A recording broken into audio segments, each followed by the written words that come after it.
El comentario del día.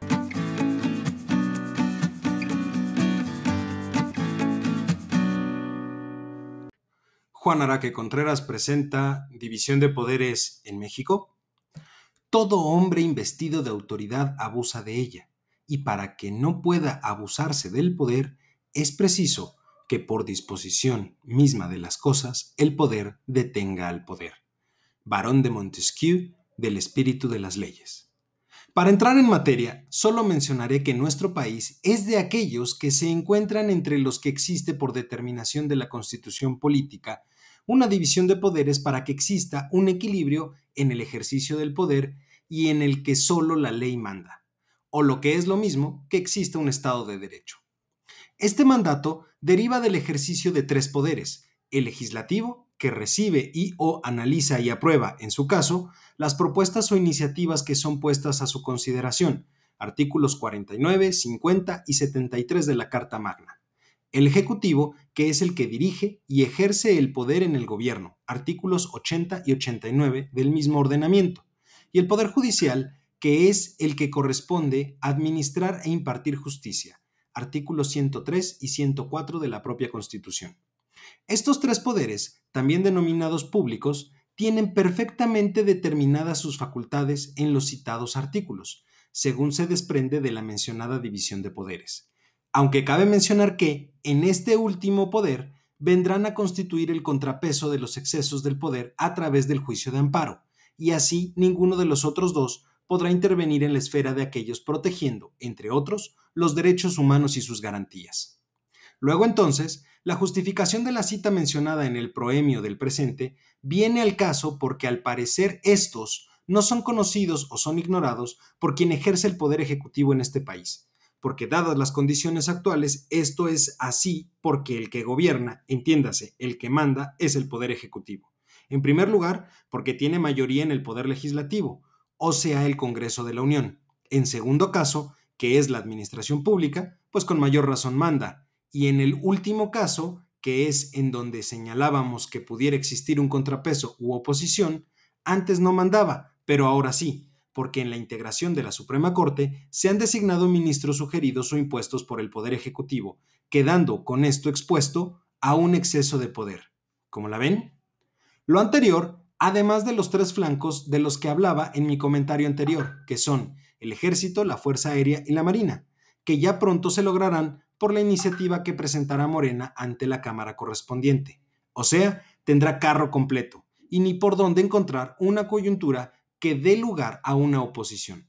Aunque se mencione reiteradamente que el pueblo es el que manda, ¿en dónde y a qué hora? Si acaso se estima que el sector privado y otras organizaciones políticas y sociales serían la oposición que en forma seria expresan a través de los medios de comunicación sus inconformidades, lo anterior por quedar descartados en principio para participar en el desarrollo y consecuente crecimiento económico del país, como lo establece la Constitución, y así aportar los recursos que constituyen un apoyo a la inversión pública. Esto con el pretexto de la corrupción, que bien pudiera ser evitada estableciendo controles más estrictos, y no una cerrazón para llevar a cabo las licitaciones procedentes. Que dicho sea de paso, también determina la citada Constitución en la inteligencia de que el sector privado no participa por la desconfianza que existe respecto del poder presidencial, a pesar de los convenios que se dice celebran entre estos dos sectores, pero del dicho al hecho hay un buen trecho, según como señala el dicho popular. Por otro lado, y regresando al tema del ejercicio del poder, hace algunos meses se presentó un caso de politización de la justicia, en el que un juez, con parentesco de una senadora del partido Morena, dicta una resolución violatoria de derechos humanos aplicando una sanción rigorista contra Rosario Robles, y en el último de fecha reciente, si no violatorio, de estos sí rompe el principio establecido en la Constitución del señalamiento de las facultades o atribuciones exclusivas de cada poder de no invadir, influir o interferir en la esfera del Poder Judicial, por muy ilícita o indebida que fuera, como fue el enriquecimiento indebido de expresidentes, que si bien es cierto pudiera prosperar en el supuesto antes mencionado, no se respeta la autonomía de las decisiones del Poder Judicial, dado el número de ministros que integran la Suprema Corte designados por el titular del Poder Ejecutivo. Y eso sí habría que reconocerlo con fundamento en la Carta Magna, pero no exentos del vicio de la influencia y por ende contaminados del poder presidencial. Aquí me pregunto, ¿cómo es posible o con qué fundamento la Corte modifica la propuesta del presidente que estaba mal planteada para adecuarla a sus pretensiones? Y continúo.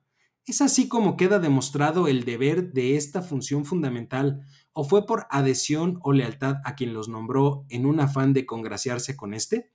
De ser así, que reconozco en lo que vale la oposición de los ministros que valieron en contra de la pretensión presidencial para mantener la autonomía que tienen que observar las resoluciones de su competencia.